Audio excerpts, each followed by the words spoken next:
inside of us, we pay attention to whoever or whatever caused it. And that event in and of itself Hi is called guys. memory. I actually have some work to do, guys, so I people thought are I in would lack, do or it they're with empty, or you. they're suffering. They're waiting for some external exogenous condition to change how they feel. And I And what wanted happens to if it doesn't watch happen? a video. They spend the rest of their life fighting for it, So I'm trying to holding control myself it, manipulate it, accountable. trying to make it happen because they're Anyone separate on here, from possibility. welcome. But don't you know, Not, the moment you fine. start feeling wholeness, your healing begins. The moment you start feeling worthy and abundant, you're walking towards the future called wealth. The moment you're empowered by a vision, and every single day you're living in that energy, you are going to tune into a new future. And synchronicities and serendipities are going to begin to happen all around you. The moment you're in love with yourself and you're in love with life, you're going to magnetize an equal. The moment you're in awe, knowledge, and information, you're going to have a mystical experience. And that's cause and effect. And so then, if science tells us that the environment signals the gene, you with me? And all genes make proteins. And proteins are responsible for the structure and the function of your body. And genes are like Christmas tree lights. They turn on and off all the time, and we've measured this. Would you agree then that if an experience in your environment produces an emotion, and science tells us it's the environment that signals the gene, when you begin to experience the emotion ahead of the environmental experience, you're signaling the gene to begin to make new proteins to prepare the body for that future experience. Are you with me? Now you're in alignment biologically with the destiny, neurologically, chemically, hormonally. And all of a sudden now, this is the beauty.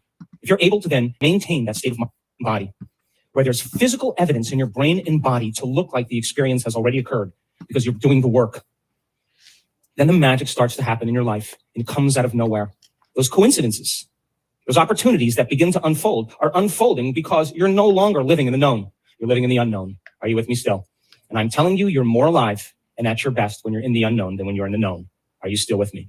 So then if the brain is a record of the past, it's an artifact of everything you've learned and experienced to this moment.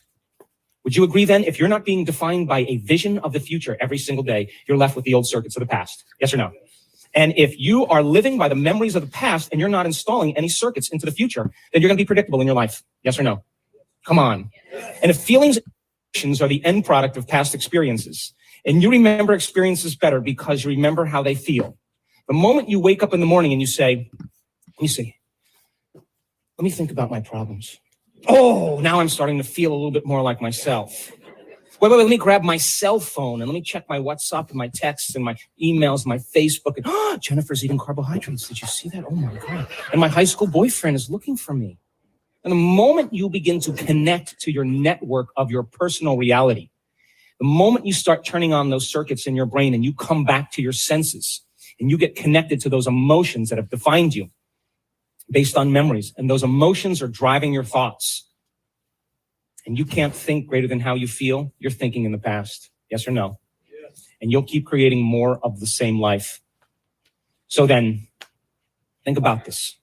You wake up in the morning, your brain, for the most part, is in the past. Yes or no? Yes. Come on, poke the person next to you over there.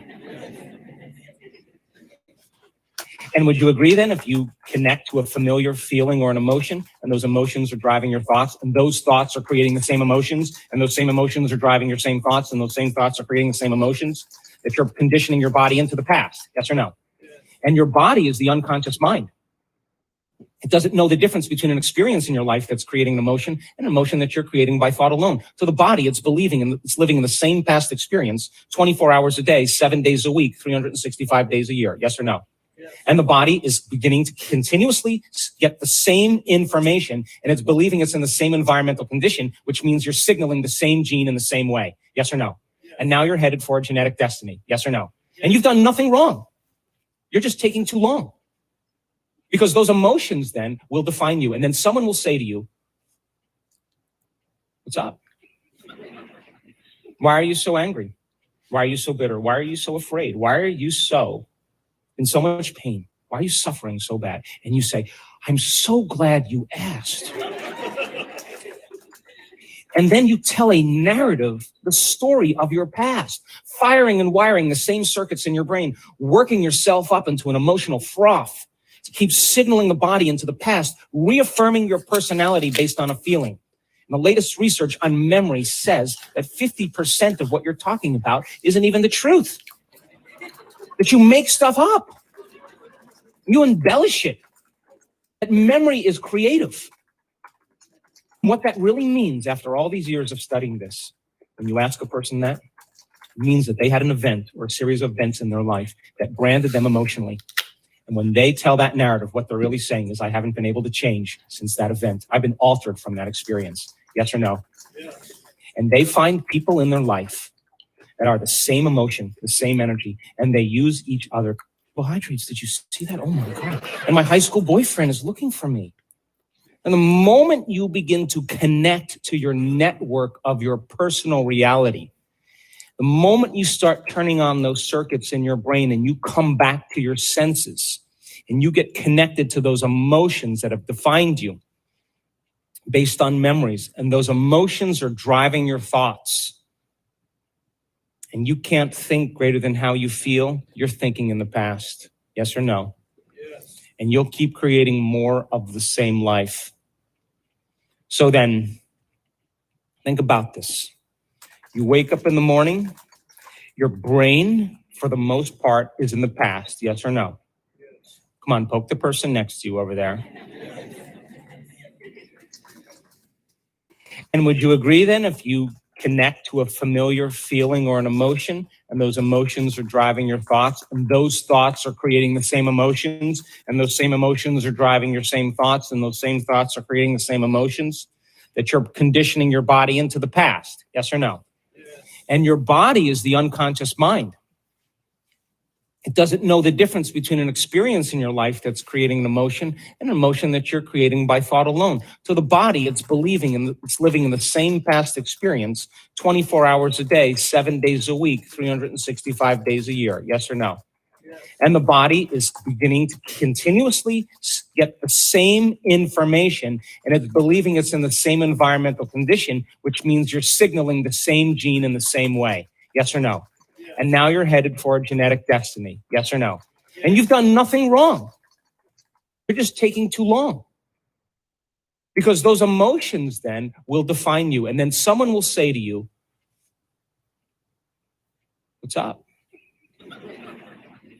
Why are you so angry? Why are you so bitter? Why are you so afraid? Why are you so in so much pain? Why are you suffering so bad? And you say, I'm so glad you asked. And then you tell a narrative, the story of your past, firing and wiring the same circuits in your brain, working yourself up into an emotional froth to keep signaling the body into the past, reaffirming your personality based on a feeling. And the latest research on memory says that 50% of what you're talking about isn't even the truth. That you make stuff up. That's good. You embellish it. Yeah, you look that good. memory Makeover. is creative. And what that really means after all these years of studying this, when you ask a person that, it means that they had an event or a series of events in their life that branded them emotionally. When they tell that narrative, what they're really saying is, I haven't been able to change since that event. I've been altered from that experience. Yes or no? Yes. And they find people in their life that are the same emotion, the same energy, and they use each other to reaffirm their addiction to that emotion, and they get agreement for it. And they say, I can suffer more than you can. No, I can suffer more than you do. Are you with me still? Yes. So then the body becomes conditioned into the past, which means for the most part, most people's biologies are anchored in the past. And if how you think and how you feel creates your state of being, and you're thinking the same thoughts that are creating the same feelings and same emotions, and those emotions are influencing your thoughts, would you agree then you're signaling that same gene over and over again? And if genes are responsible for the structure and the function of the body, and you keep selecting and instructing the same gene, you're going to wear that gene out. Yes or no? Yes. Just like gears in your car. Taking a fax of a fax of a fax of a fax, or a copy of a copy of a copy, sooner or later, it's going to lose its detail. Yes or no? And that's exactly what happens to the body. The body begins to break down because those proteins are responsible for your physiology, for your structure. So then if immune cells make immune proteins, you're living in fear every single day. You're living in anger and resentment, impatience every single day, then you're signaling the same gene in the same way. Yes or no? And if you keep doing that for a period of time, sooner or later, you're going to program that gene, and all of a sudden the body's going to get unhealthy. Yes or no? And look, people say, well, I did my meditation 3 days and nothing happened.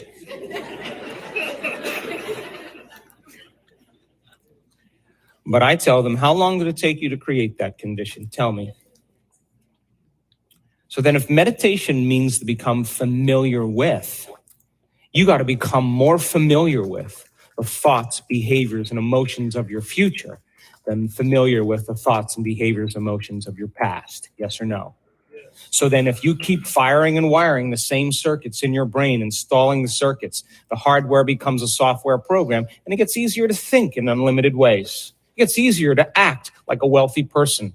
It becomes easier then to cultivate the emotions of your future instead of the emotions of your past. And our students, people in this work, some of them have had horrific pasts.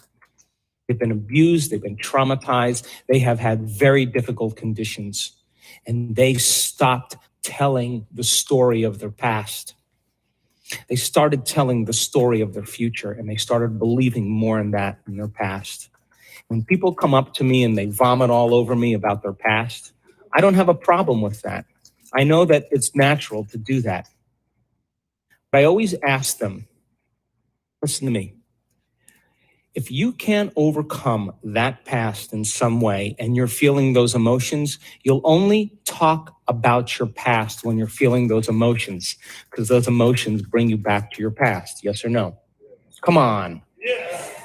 But if you're having a great life, you never talk about your past anymore because you're no longer emotionally bound to it. Yes or no? So then the moment you start feeling emotional, hint, you're back in your past. Yes or no? So now reason this with me. Great experiments have been done on the fact that we emit light and information, that you are an electromagnetic being, that you are emitting energy and information. And all that energy is carrying a message. And if you're living every single day in the same energy, then your life should not change in any way. Yes or no? Come on. Yes. Come on, stay with me. Did the gene thing throw you off? So think about this. When you are living in fear, you're living in anger, when you're living in resentment, you're living in survival, because those emotions signal the stress response. Yes or no? Yes. And when you turn on that stress response, you are going to draw from this invisible field of vital energy around your body, that light and that information, and you're going to turn it into chemistry, and you're going to diminish your very field around your body. Yes or no?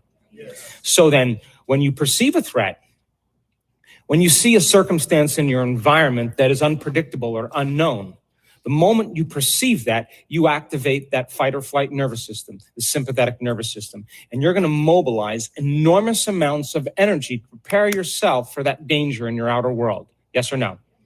And you can do that on the short term because that's survival. But when the event is over, the body rests, parasympathetic nervous system turns back on, long-term building projects start to occur, you're starting to heal. And all organisms can tolerate short-term stress. But what if it's not a predator? What if it's your coworker? What if it's your boss? What if it's your sister-in-law?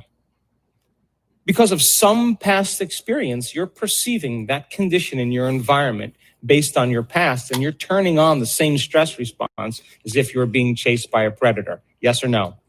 And you keep going back into that environmental condition, and you knee-jerk in the same way, and you keep producing those same chemicals over and over again, same chemicals over and over again. Stress chemicals downregulate genes to create disease. It's a fact.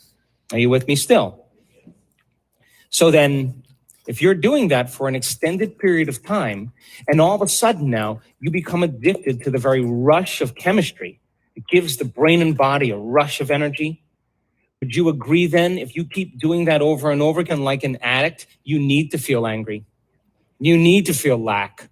You need to feel unworthy because it reaffirms the emotional state. Are you still with me? Now, it gets a little bit weird here because we got a big frontal lobe. And you can just call up a memory from the past. And the moment you call up a memory from the past, your body's in the past physiologically and emotionally. And you can begin to worry about the worst thing that could happen in your life. Out of the infinite potentials in the quantum field, you're going to select the worst case scenario. And you're going to begin to get ready for that event. And you are going to begin to change your emotional state in preparation for the worst thing that could happen. Because in survival, if you prepare for the worst, you have better chances of surviving. Are you with me still? Now, I would call that a limited imagination. Yes or no? But in survival, though, when you're in stress, then if you prepare for the worst and it doesn't happen and something less happens, you have a better chance of living.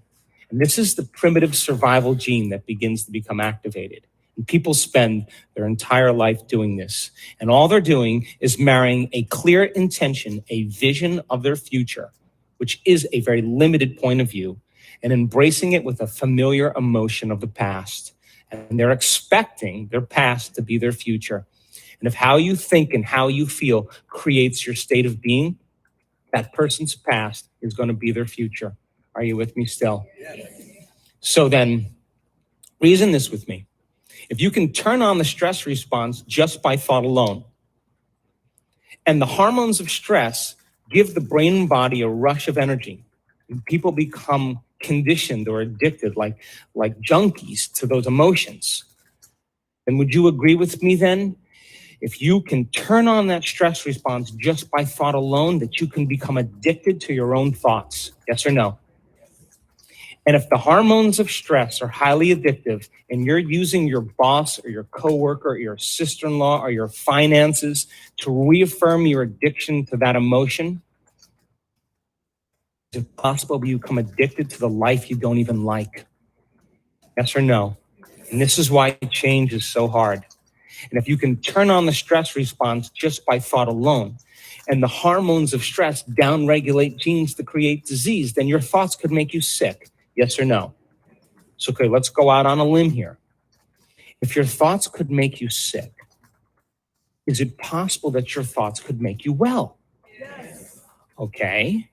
So then that means then that you would have to start a process no longer drawing from this invisible field of vital energy and turning it into chemistry and diminishing your own light field. When you do that over time in chronic stress and you keep drawing from this invisible field of energy and turning it into chemistry, you have no light field. Yes or no? Yes. Come on. Yes. So now you're more matter and less energy, more particle and less wave. And in fact, the hormones of stress cause you to narrow your focus on objects and things and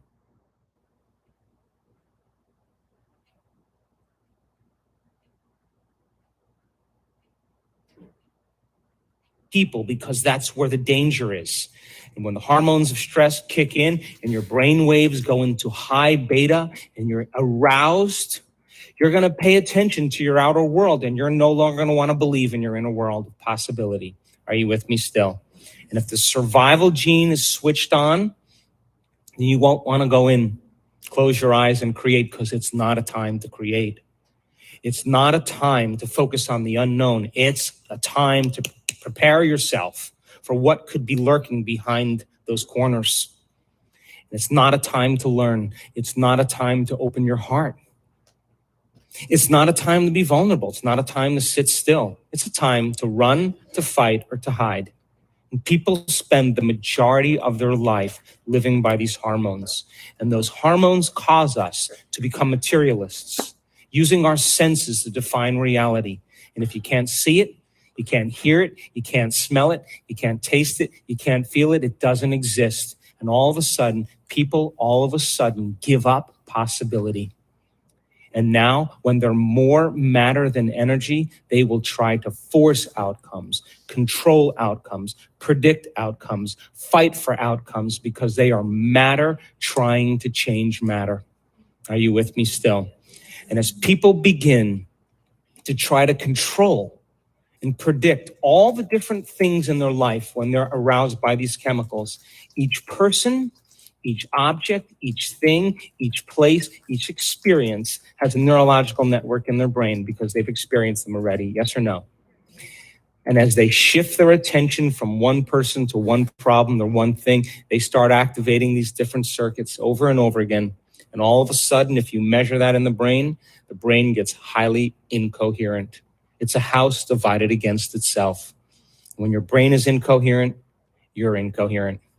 And when your brain isn't working right, you're not working right.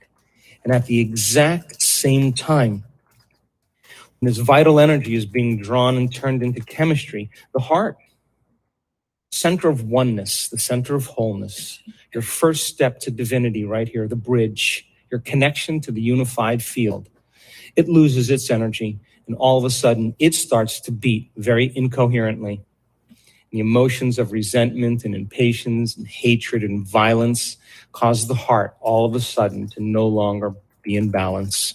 And all of a sudden, we no longer trust our heart. What we want to do is protect ourselves from everyone and everything in our life, and we no longer trust. And if you can't trust in the unknown, then it doesn't exist. And people understand when they're living by the hormones of stress unconsciously to run from the unknown. Because the unknown you can't predict, and it's being in that state of the unknown and not being able to predict your future that actually creates the stress response.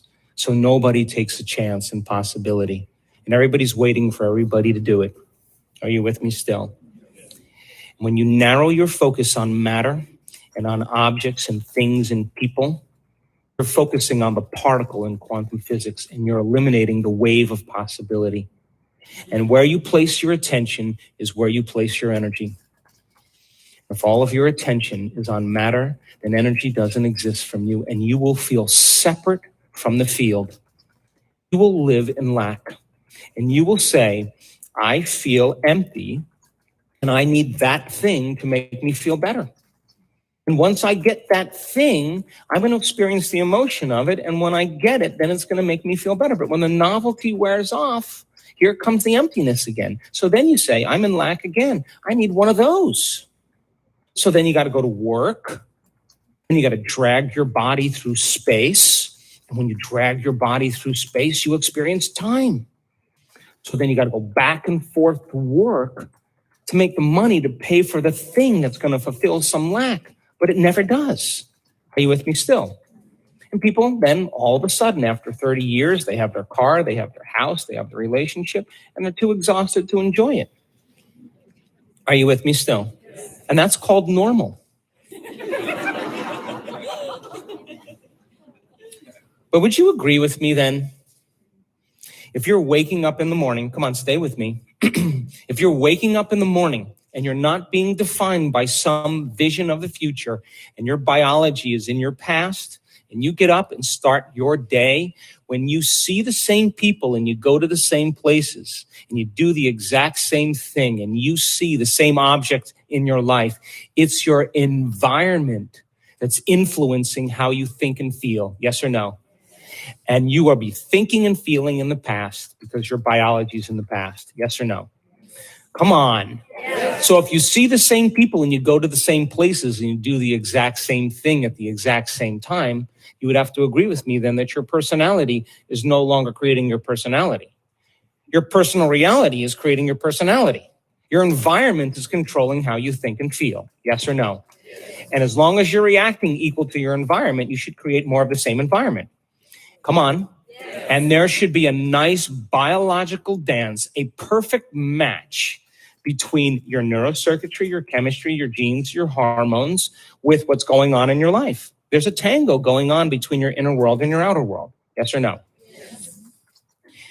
So then your environment is actually controlling you. You're a victim to the circumstances in your life. And you see the person, you unconsciously react.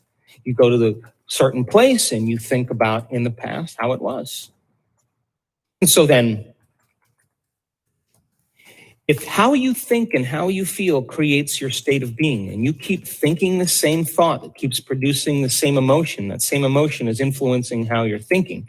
You're hardwiring your brain and conditioning your body emotionally into the past. Yes? If you do that enough times, thinking and feeling in the same way, the body becomes the mind of that emotion. Now the servant has become the master and the body's running the show. Yes or no? And so then if the body then has become the mind of that emotion, then to change then would be becoming greater than your body. Yes or no?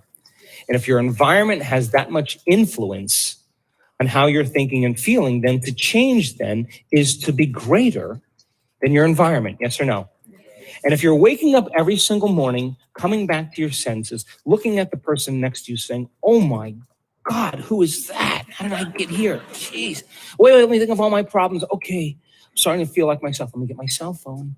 Let me check. Okay, now I'm feeling like myself. And then you get up and you go through the same routine behaviors in your habitat. You have the vision of the toilet, and the next thing you know, you're in front of the toilet. Then while you're on the toilet, you have the vision of the coffee maker, and there you are, you're in front of the coffee maker. And then while you're drinking your coffee, you have the vision of the shower, and there you are in the shower. And while you're in the shower, you get super creative about the clothes you're gonna wear, and next thing you know, you're dressed. And your body is always following your mind, but it's following it to the known. Are you with me still? And let's just say you drive to work the same way and see the same people and go to the same grocery store and buy the same food and watch the same television shows. And then you get in front of the mirror at night and you put your lotions and potions and creams on and floss the same way and brush your teeth. And you go to bed and you wake up in the morning and you're doing the same exact thing. Yes or no? Yeah. Would you agree then we can take your past and lift it up and set it on your future? Yes or no? Now, that's karma. That's it. That's karma right there. And so then if you've done that enough times, a habit is a redundant set of automatic, unconscious thoughts, behaviors, and emotions that's acquired through frequent repetition. A habit is when you've done something so many times, your body now knows how to do it better than your mind. Are you with me still? So if you wake up in the morning and you're doing that, would you agree then your body's on autopilot? And it's dragging you into a predictable future based on what you did in the past. And you're unconscious. Yes or no? Yep. And I assert that when you are not in the present moment, you're running a program. So don't take anything personally from somebody because they're just running a program as well. Are you with me still? Wow. So then think about this. Would you agree then that if you are going to heal your body, Guys, did you hear that? If you're not in the present moment, we're running a program. So therefore, do not take anything personally from anybody because they are running a program. Don't take anything personally from anybody. Did you hear that, Adrian? Anytime we're not in the present moment, we're running a program. So you can never take anything personally from someone else because they're just running a program that they're not even aware of. Huh. So literally do not take anything personally. Wow. Wow. I've never heard it like that. Did you guys catch that? by thought alone, to create some new experience in your environment by thought alone, to create some new future that's no longer your past by thought alone, then you would have to become thought alone. Yes or no? Come on. So then would you agree then if your environment is so strong in conditioning you into the past, would you agree then maybe it'd be a good idea to sit down at the beginning of your day, close your eyes and disconnect from your external environment? Yes or no? Yes. So then if you're seeing less things in your external environment because you've closed your eyes, all of a sudden now, your environment isn't going to control how you think and feel. Yes or no? And what if you were to play soft music in the background or put earplugs in and diminish more sensory information coming in from the environment? Would you agree you'd start putting more attention on your inner world instead of on your outer world? And what if you said to your body, hey, sit right here and stay right here. Don't you get up yet until I tell you it's time to get up. And your body is going to buck and kick like an unbridled stallion. That's my I'm body. busy. I got a lot to do. I got emails to check. I got meetings to go to. Because you programmed it that way, yes or no? Yes. And every time you say to the body, stay, are you telling it it's no longer the mind, that you're the mind? Yes or no? And now the will is becoming greater than the program. Yes or no? And all of a sudden, if you became conscious that you were angry or emotional or suffering, and you became aware that that emotion was keeping you into the past and driving your brain into high beta, and you became aware of it, and then you settled your body back down into the present moment, and you kept taking it out of the past, sooner or later, the animal is going to surrender. Yes or no? And when it does, you are going to liberate energy. You are going to go from particle to wave, from matter to energy. And when that happens now, all of a sudden, you start feeling a little bit more joy, and energy starts to move right there. Are you with me still? And if you are uncompromising to the eternal present moment, the generous present moment, and you keep coming back to the present moment, coming back to the present moment, and you understand where you place your attention is where you place your energy, and you're no longer thinking about the people you have to see and the places you have to go and your cell phone and your computer and your emails and the news, and you keep returning your attention back to the present moment, would you agree then you're disinvesting your energy out of the known future and you're making room for the unknown in your life? Yes or no? So then in meditation then, if you are literally going to make some type of change and affect your outer world, you're going to have to put most of your attention on your inner world, and you're going to have to become greater than the conditions in your environment and disconnect from your environment. You're going to have to sit your body down and overcome your body, and you're going to have to transcend time. Are you with me still? So then when you're living by the hormones of stress and you're in a threatening situation and the survival gene is turned on, then you're going to spend the most of your time thinking about your environment. Yes or no? And what is your environment made of? People, pets, things, objects, places, time. Yes or no? And when you're living by the hormones of stress and that survival gene is conditioned and turned on, would you agree that you better pay attention to your body if you're being chased by Mr. Big? Yes or no? So most people start to put all of their attention on their body, and they start believing that they're their body. Are you with me still? And if you're living by the hormones of stress and you're trying to predict the future based on the past, then you would have to agree with me then when you're in the present moment, you can't be in stress. Because there is no future and there is no past. There's only the present moment. Yes or no? Yep. So then meditation is about that. And what we've measured over and over again when we've done this is I now know without a doubt that you are at your absolute best when you get beyond yourself, period. And I can tell you right now, you can't tell me you're too old. You can't tell me you're too out of shape. You can't tell me about your past. You can't tell me about your disease. I have seen transformation and shifts in people's bodies independent of how old they are, how out of shape, how in shape, their wealth, their social status. I've seen it happen on all cultures, all ages, all kinds of people. Are you with me still? Mm-hmm. So then, if you start taking your attention off your body, then would you agree that you would become nobody? Yes or no? Yes or no? Yes. And if you took your attention off all the people in your life that you have to take care of and make sure everything's in place, and all those people have created your identity, that the moment you take your attention off all those people in your life, you become no one. Yes or no? And if you're not thinking about the things you own and all the objects, your computer, your cell phone, then all of a sudden you're in nothing. Yes or no?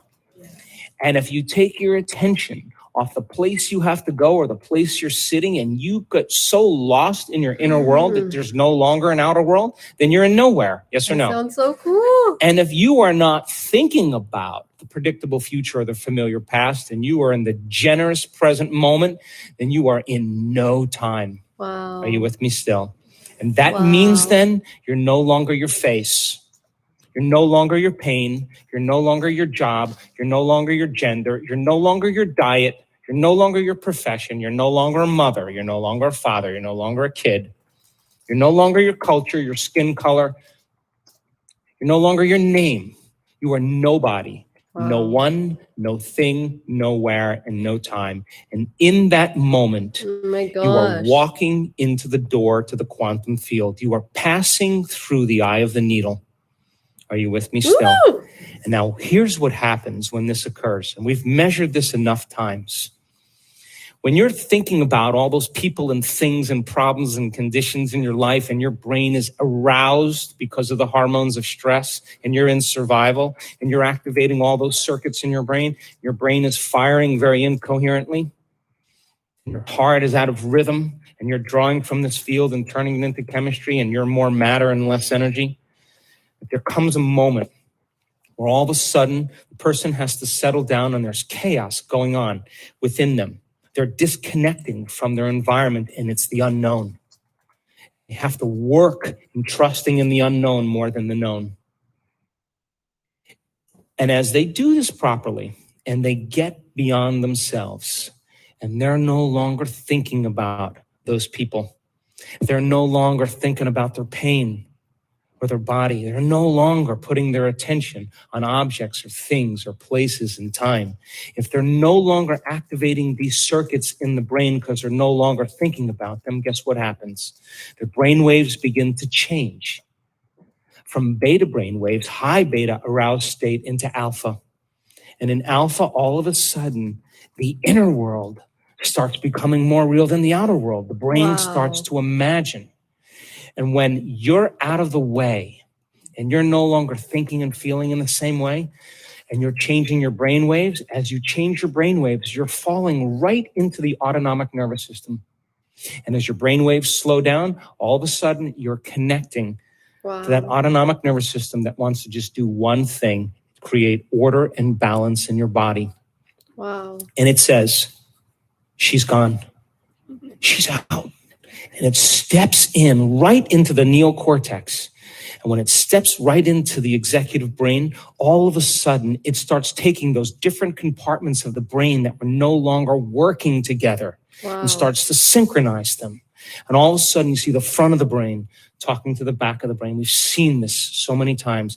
You see the right side of the brain talking to the left side of the brain. And all of a sudden, you see the brain starting to move into a more holistic state. And what syncs in the brain links in the brain. And all of a sudden, the person starts to feel connected to something greater. Are you with me still? And the moment that happens, we can predict it now. The neuroscientists that come and study our work, we say, she's going to pop. What do you mean? Just watch. She's going to pop. And all of a sudden, the brain starts working together. And as they're no longer thinking and they're no longer putting their attention on objects and matter and people and things, and they're all of a sudden putting their attention within them, and that brain starts functioning in a holistic way, it starts to synchronize, and those brain waves become highly coherent. And all of a sudden, when that happens, that energy moves right into the heart. And at that time, we've measured this. All of a sudden, that person starts to feel whole. When that brain, that right hemisphere and that left hemisphere come together and it starts to synchronize, the union of polarities, the union of duality, the union of separation or opposites is called wholeness. It's called love. And the moment those two hemispheres come together, that energy breaks right into the heart, and the person's heart goes into super coherence. And the field around their body can be up to 8 feet wide, 9 meters wide. Now they're more energy than matter, more wave than particle, and they feel connected to something greater, and they would never try to control an outcome. They would never try to force an outcome. They would never try to predict an outcome, because they understand that all they have to do is put their attention on possibility, and their body is going to follow their mind to the unknown.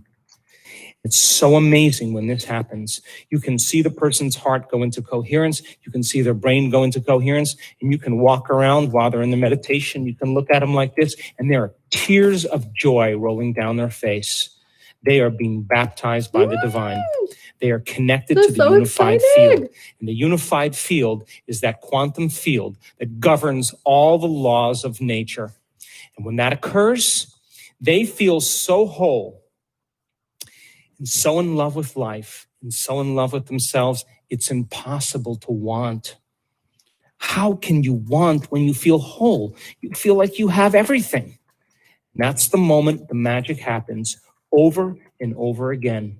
And there is a biological, neurological, genetic upgrade in that person when they connect to the unified field.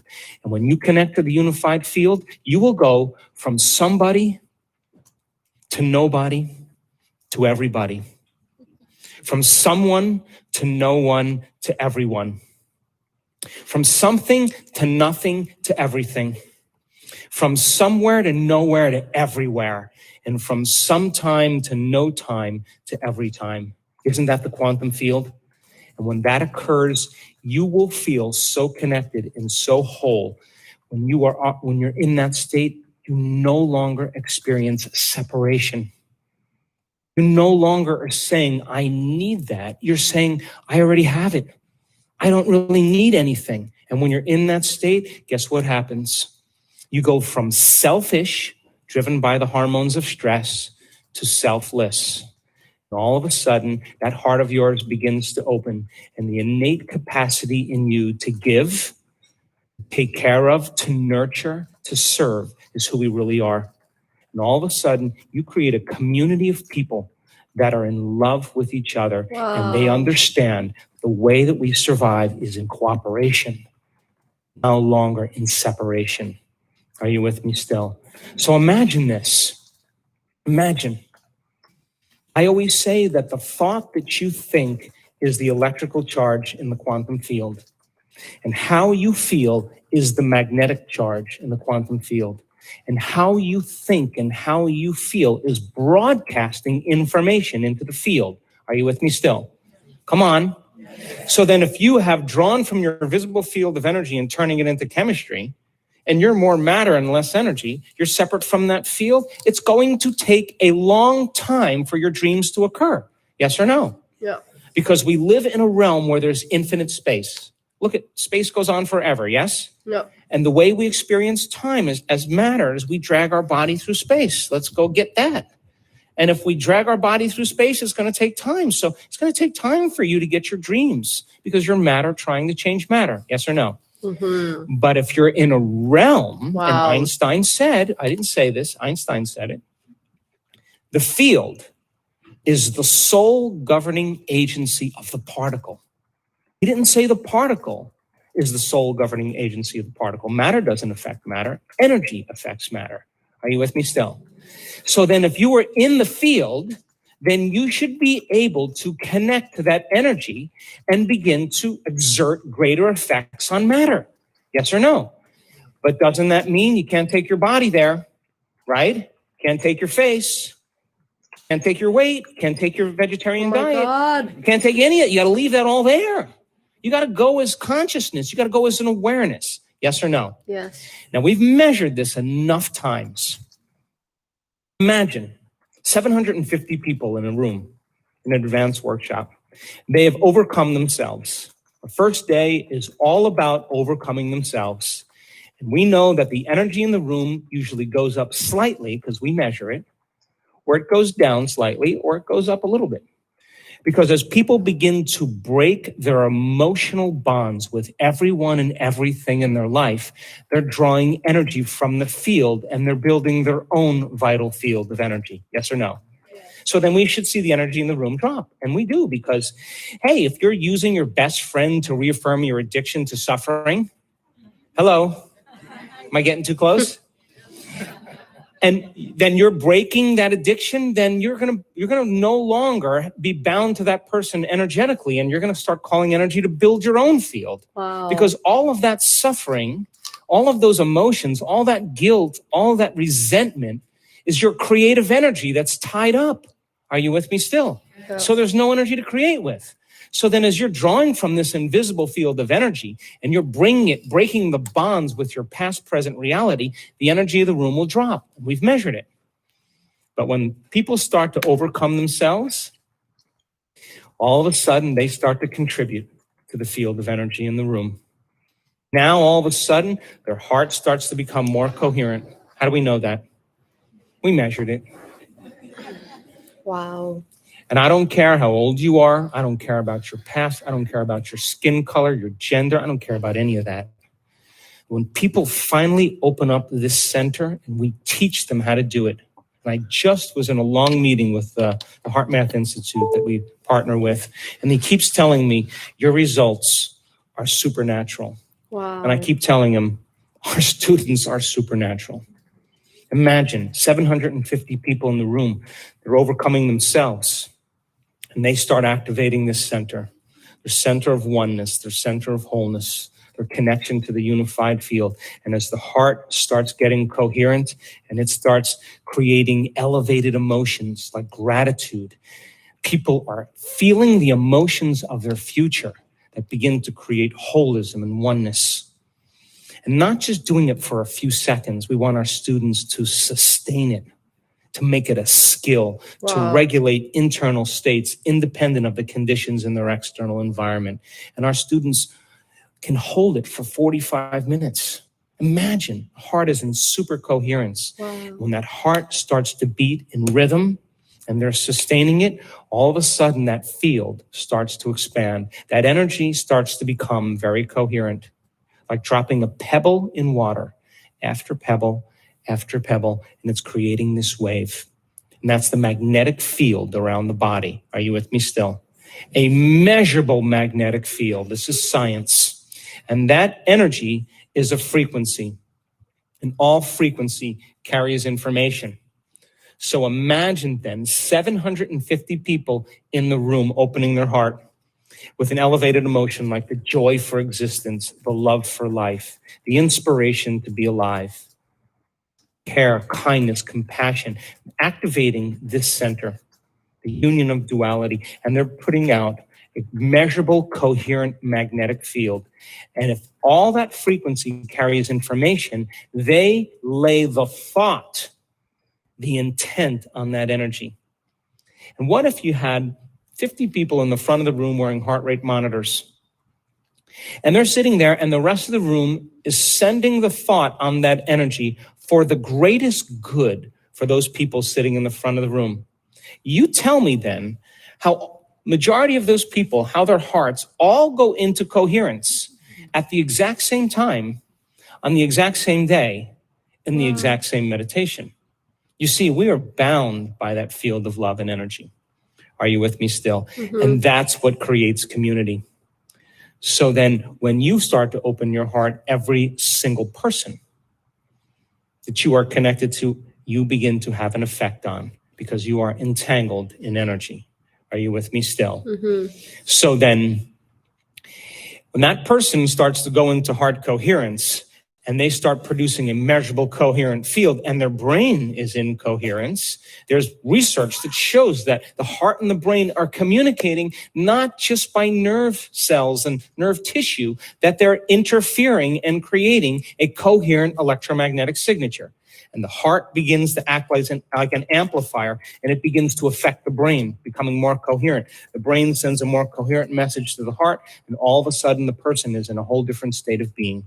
And that state of being is what I call the natural state of being. That's who we really are when we're not separate, when we're not warring, when we're not deceiving, when we're not competing, when we're not prejudiced, when we're not living in fear and hostility. Creates separation. That's who we innately are. Are you with me still? So then, if your energy becomes coherent, and the person next to you's energy is coherent, and those two energy fields come together, and they start interacting, and they start interfering, they're going to create a bigger amplitude, a bigger wave, yes or no? And the bigger the amplitude, the higher the energy, yes or no? And then the higher the energy, then the more energy we should see in the room, yes or no?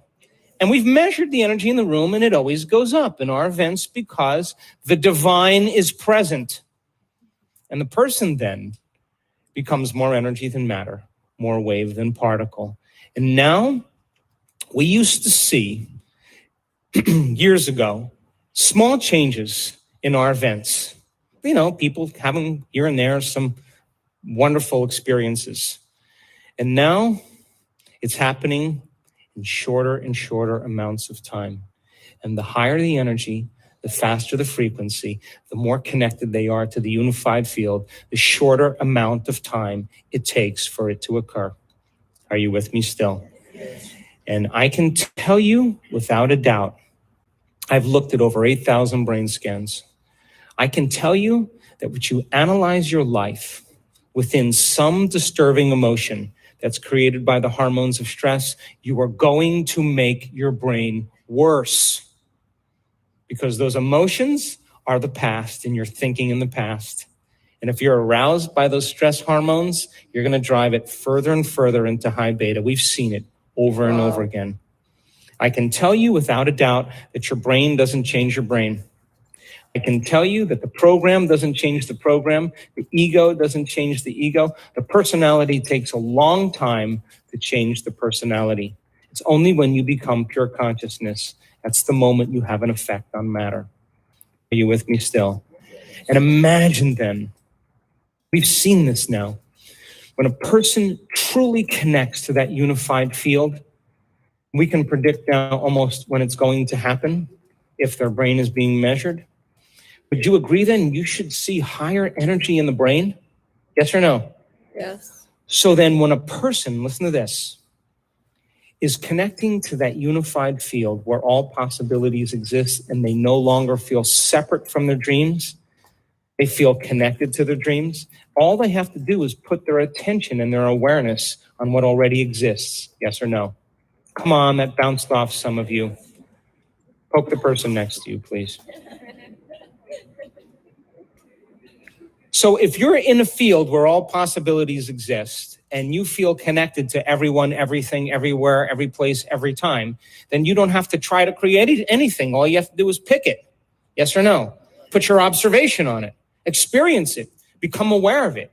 So then imagine students, and I've labored for 3 years, almost 4 years, to have our students be able to sit in a meditation for an extended period of time and get beyond their bodies. And now our students, our advanced students, they can sit for as long as they want to sit. They know how to do it. They can change their brain waves in 4 seconds, 5 seconds, 9 seconds, 12 seconds. It's not like, hey, I'm getting to the quantum field before you. It's not like that. It's more like a skill, yes or no? And imagine we had all these wonderful, wonderful elders in our event in Tampa just a few months ago. And you can't tell me you're too old to do this because I saw them connect. And one lady in her late 70s said, I lost my spiritual virginity today. She connected. So imagine then, when the person truly connects to that field and they begin to tap into a greater frequency, it should be measurable in their brain, yes or no? And imagine we're capturing amplitudes of energy that have never been recorded in the history of neuroscience. And we can say when that occurs, she can't make her brain do that. It's happening to her. And while that's going on, doing all this amazing research, brain is in deep, deep, deep delta. That person, their body is sound asleep and their mind is turned way on. They are way in that autonomic nervous system. And when that occurs, they all of a sudden connect to a greater frequency. And all of a sudden we see these amplitudes of energy. It looks like a snowstorm on the EEG, on the brain scan. And I know that person is having a full-on sensory experience without their senses. They are having an inward experience that's greater than their trauma, their betrayal, their shock, their diagnosis, their fear. Whatever's happening between their ears is more real than anything that's happened in their external environment. Now think about this. If you're having a full-on sensory experience without your senses, what would happen right now if your senses were amplified by 30%? What if everything you were seeing, smelling, hearing, tasting, feeling, what if your senses were amplified by 25% right now? Would your awareness of reality be amplified by 25 or 30%? Yes or no? And if your awareness is amplified, then your consciousness is amplified. Yes or no? And you can't have consciousness without energy. They're married. So the energy of the brain goes up. And then the next thing you know, the inward experience rewires the brain in an instant. And it sends a new emotional signal, but it's not emotional. Emotions like fear and guilt and shame, they're slow energy. It's an elevated energy. It's not emotional, it's energetic. They're getting an electrical charge in their body. And they'll say, I was baptized in light. Light filled my entire body. And that is the moment they're getting a new emotional signal to the body. And the receptor sites on the outside of the cells are 100 times more sensitive to frequency and to energy than they are to chemistry. And in 1 second, that person is transformed. And that's what's happening now in our work. Are you with me still? That's amazing. So I don't really want to argue quantum superimposition any longer. I don't want to talk about theory any longer because my heroes, the people that I want to be with, are people just like you. That I don't care about keynote lectures or conferences. I'm bored with them. I've outgrew them. I want to be with doers. Imagine we were in Italy just a few months ago running an advanced workshop. I have a whole new team of neuroscientists that we're working with. And I was trying to get to these guys. They're physicians and researchers, and I'm trying to get to them to show them some of the crazy stuff, to prepare them. Like, get ready, this is going to get wild. And they're busy doing all their brain mapping and get everything organized, and we're going to meet for lunch, and I get to lunch early, and then I have to go, and then I'm leaving, and they're coming in. In 3 days, we're doing this. I'm going to get to you guys. And then after like 3 days, I'm like, nothing like an experience to cause a long-term memory. I thought, the hell with it. Let them just have the experience, you know. So second day, Friday afternoon, I'm introducing a new meditation.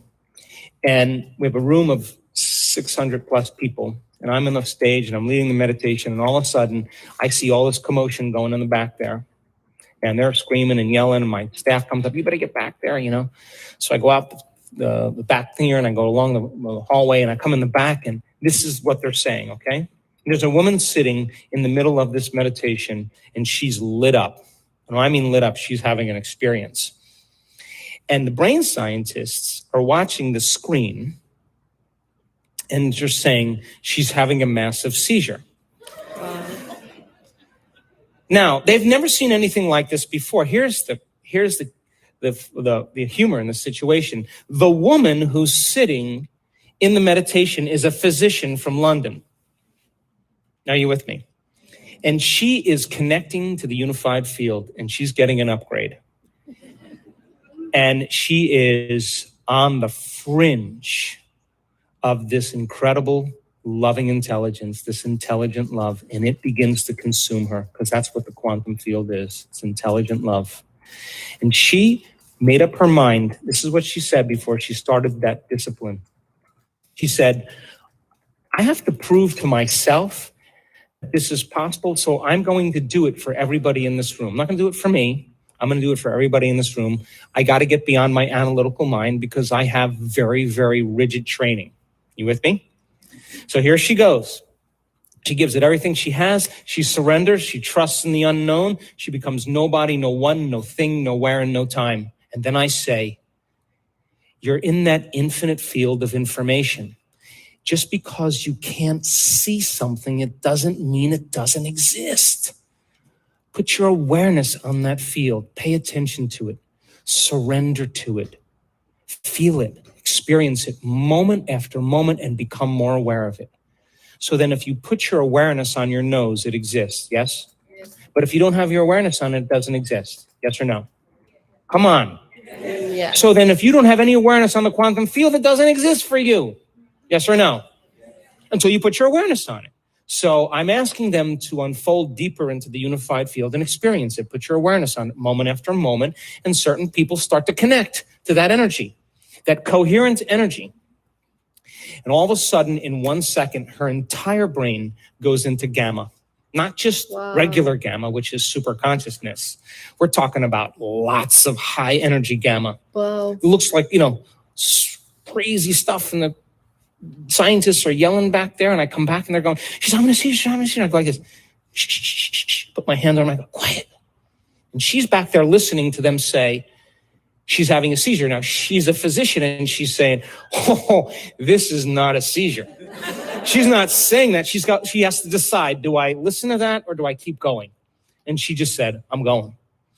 And so she surrenders into this experience, and she's sustaining this high level of gamma, coherent gamma, super consciousness. All of her awareness is on her inner world. In other words, she is aroused. Her sympathetic nervous system has switched on. And instead of switching on like being chased by a predator, instead of that energy be drawn from the field, the sympathetic nervous system is switching on, and it's taking all that energy stored in the body and it's driving it up to the brain. And when it goes on, all of a sudden the brain goes into gamma, and she's aroused from the inner experience. Are you with me? But it's not from a predator or from a danger. It's from the divine. And now she is in gamma. So I say to the scientist, shut up, let her have the experience. Don't bother her. Get back here with that brain scan afterwards. So we have the break. They come back there, and they're all sweating, and they're freaked out. And, oh, my God, yeah. So they show me this sustained gamma. And then, my whole theory about the mystical is that energy has to reach the pineal gland. When the pineal gland gets activated, melatonin all of a sudden starts to produce derivatives, metabolites that create the mystical experience.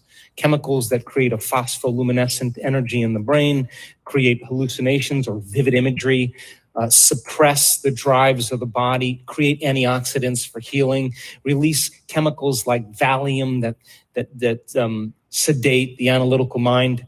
And the person's going to go mystical. They're going to go dimensional. And she went dimensional. And when we put up the three-dimensional imagery, the hologram of the brain, the entire pineal gland was on fire. Wow. It was on fire. I knew in that moment that what we were doing was correct.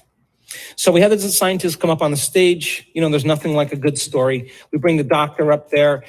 We show the brain scans. The scientists are like little kids, goofy and laughing. Ooh, I can't believe it. This is crazy stuff. It's not a seizure.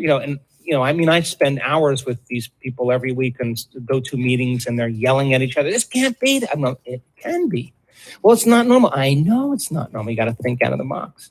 So she tells the story of how the divine connected to her and said, hey, in imagery and profound information, I've always been with you. Welcome. And she was laughing and crying at the same time. And now this is not like a dream or visualizing. You understand this is a download. Yes? And with that information comes energy, because you can't separate the two. She's getting a very profound message. She's on the stage sobbing, telling the story. And then the event ends in Italy. And we all fly back to Seattle. And when I land in Seattle, one of the researchers is a physician. She's a brilliant lady. And she sends me a picture of this woman who's the physician from London. And she had eczema from the time she was 3 months old. Now, she's a doctor now, right? She did the diet, she did the cortisol, she did all the creams, she did all the things, took all the Benadryls, and of course, all of that was matter trying to change matter, yes or no? And so she got a little improvement, and kept it at bay. So they sent me the picture of her arm with eczema covered all over her arm, and then two hands like this, and eczema all over her hands. Monday morning, they send me the next picture of her arm, and there's no eczema on her arm anywhere, none. And no eczema except a little bit on the outside of her hand. So then, if you connect to that unified field of oneness and wholeness, then wholeness and oneness should be reflected in your biology, yes or no? And would you agree the more you surrender and get out of the way and get beyond your body and your face and your skin color and your culture and your problems and your past and your future, and you trust in that unknown, the deeper you go into it, the faster the frequency, the shorter amount of time it should take to produce effects in your life. Yes or no? And people who do this work always say the same thing. It came out of nowhere. And I always say to them, that's because you created it in nowhere. Something appeared out of nothing. That's because you created it from nothing. It happened in no time. I know. You created it in no time. Yes or no? So then, the divine in you, in closing, has always been present with you. Yes or no? Yes. It's an omnipresent intelligence that's loving you into life. Yes? And so there's your outer environment. And if you want to hide the divine anywhere really well in a human being, you put it within them because they'll look everywhere else for it. Yes? So it's a presence, yes or no?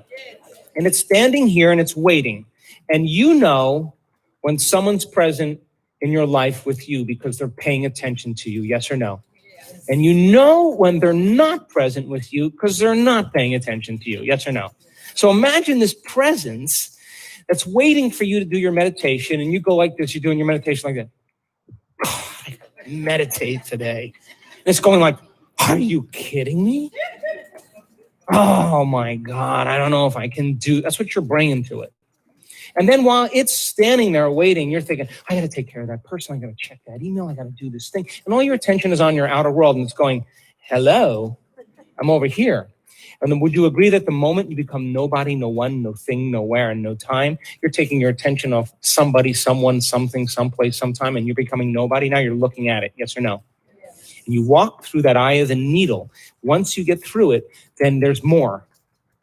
You can unfold deeper into the unified field. And as you move closer towards it, would you agree then you'll experience greater degrees of wholeness and oneness and less separation? That means you won't have to try to create your dream. All you have to do is become aware that they already exist and experience them. Yes or no? So then the closer you get to it, the shorter amount of time it should appear in your life. Are you with me still? Come on. And what if you were to connect with it? Truly connect with it. Would you agree then you will become more willful because it has an amazing will? Come on. You become more loving. It's a loving intelligence. Yes or no? You become more giving. It's a giver of life. Yes or no? You become more forgiving. It's forgiven you millions of times. Yes or no? You become more conscious. It's a consciousness. Yes or no? You become more mindful. It has an infinite mind. Its nature will become your nature. Its mind will become your mind. And people then in your life will say, something's up with him. He must have changed his medication today. Because as Dawson said, your nervous system is the greatest pharmacist in the world.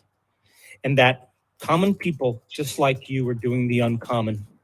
This day-to-day is to inspire you to begin to practice it in your life and to draw with a community of people that are actually doing it, and that they carve out a little time out of their busy day to present themselves to the world as a greater ideal. And if you can sustain and maintain a modified state of mind and body your entire day and keep your energy up, get ready, because something unusual is going to happen in your life. It's the law. And I know it from experience, and I've witnessed it too many times. And it will come in a way that you least expect. Why? Because if you can expect it, it's nothing new. If you can predict it, it's more of the same. It's got to be a surprise. It's got to rock your world. It's got to catch you off guard, and it has to leave no doubt that what you did inside of you produced some effect outside of you. And when you can correlate the changes you made inside of you with the effect you produced outside of you, you're going to pay attention to what you did, and you're going to do it again. And that's when we go from being a victim to being a creator. Thanks for listening.